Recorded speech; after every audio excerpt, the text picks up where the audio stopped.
today you join me in tying one of my all-time favourites when it comes to emerger patterns. Over the years, I've messed around with this pattern a little bit, and I've changed a few things. And the version that I'm about to show you today is kind of where I've settled. I've used different dubbing blends. I've obviously used different coloured tags. And like I say, over the years, this is where I've kind of come back to, and this is where I've found the most success.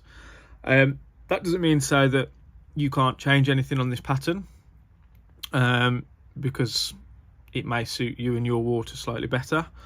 But like I say, this is what I found to be the most successful. So we're going to tie the Opal Tag Hare Emerger. So when I'm fishing these on the rivers, for the most part, I'll fish them in a size 14 or a 16. And like I say, I will drop down to an 18 when needed. This pattern can also be used on still waters. So when I use them on the still waters, I'll up that slightly, and I'll kind of start around about 14 and work my way up to a 12. So let's get to it. I'll go through the materials as we're using them. I think that's probably the easiest way. So in the vise, I have a size 14 dry fly hook, sorry.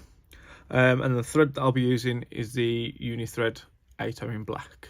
Okay, so just like normal, we're going to catch that thread in just behind the eye and take wraps rearward. And we're going to work our way rearward until we get to the point of the hook where we're going to stop. Okay, just about there. Take away that waste.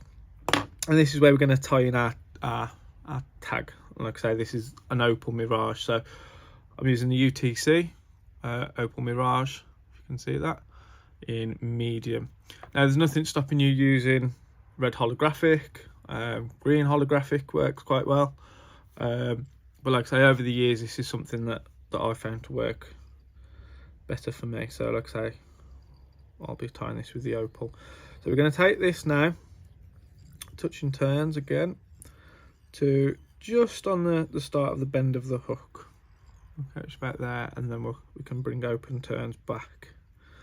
And this, like I say, is going to form that tag. So it kind of sits there in the surface layers, and it just entices the fish that little bit more. Give something for them to home in on. So touch and turns up, and then we'll take a few turns with our thread to lock it in place.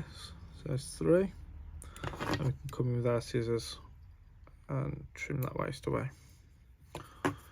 So with the thread now, we're going to progress it forward. We're going to stop when we get to about 5 mil before the eye, and we're going to tie in our CDC. Now CDC can be a bit of a funny material, in the sense that the quality of it can vary quite drastically. So I've just got a feather here that I've pulled out of the bag that I'm using, and as you can see from that feather there, it's fairly wispy. There's not much, well, there's no density to it basically, is there? So you want to try and avoid feather fibres like that. You want to try and get something that's obviously got a little bit more dense. Now, depending on the quality, you can either use 2 or 3 fibres, CDC feathers. But either way, once you've selected your fibres, you want them to be roughly the length of the hook. Okay, and we want to make sure that all of our tips are meeting. Okay, so I can just bring that one forward a little bit, and there we go. So offer it up, and then we want to, like I say, we want to take it roughly to the length of the body of the hook. A few wraps to secure it. Fairly happy with that.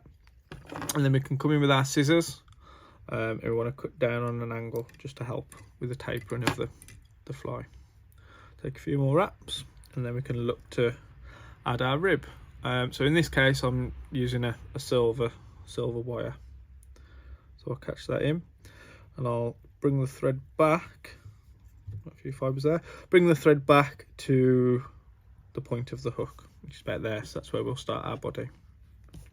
Now the dubbing that I'm using for this particular section of the fly is I've used it before, it's the Hendz Hare's blend in shade number 2, and it's a nice light shade with just a little added UV flash to it, so it kind of complements the Opal Mirage tag. So offer it up, and again we don't want massive bodies on this, but we want to create something that's obviously tapering, so you can start to create that slim taper body. Add a little bit more there.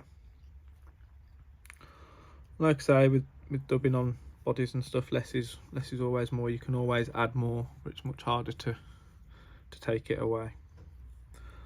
So we'll take that up to roughly where the CDC is, where it's tied in. I'm happy with that, so bring that in. I've got one wayward fibre, I'm not sure if you can see it there, I'll snip that.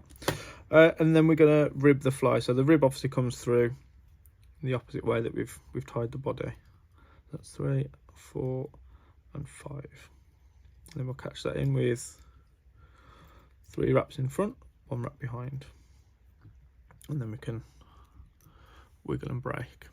Okay, so the next thing, and one of the final things really to add to the fly, is the thorax of the fly. And like I say, I tend to change the dubbing up slightly. I want something that's a little bit darker and just something that's kind of got a little bit more coarser hair to it. So for me, I use a natural squirrel dubbing blend, and it just helps to create a better footprint on the surface of the water, and just looks a little bit more natural with the darker colour. So we don't want to dub this on too tightly, because like I say, we want those fibres to come through. And build that up.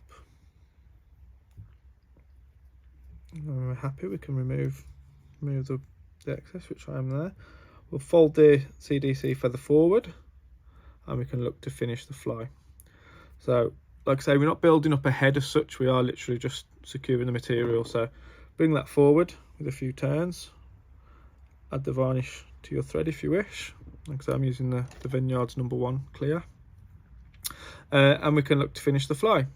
So hold your CDC out the way, and then we'll go for a 5-turn whip. So 1, 2, 3, 4 and 5.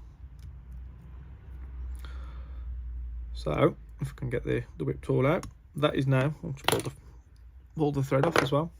That now is the fly complete in terms of dressing it. Okay, so like I say, we can just make sure that those fibres are all in line, which they are, and then we can come in with our Velcro or our dubbing brush, and we can just tease a few of these fibres. And like I say, we want to really work on that thorax area more so than the actual body itself. And if we think that we've pulled a few too many out, then we can happily remove some of the longer ones. And there you have it, the Opal tagged Hare's Ear CDC Emerger. Like I say, I have spent a few years messing around with this pattern over the years, and I find that the Opal tag works best for me, but like I say, feel free to change that if you wish. Really useful little pattern to have in the box when you're out on the rivers, and obviously, like I say, can also be tailored for the still waters. So get a few of those tied up, and hopefully they come in handy for you. Let me know how you get on with it. See you soon.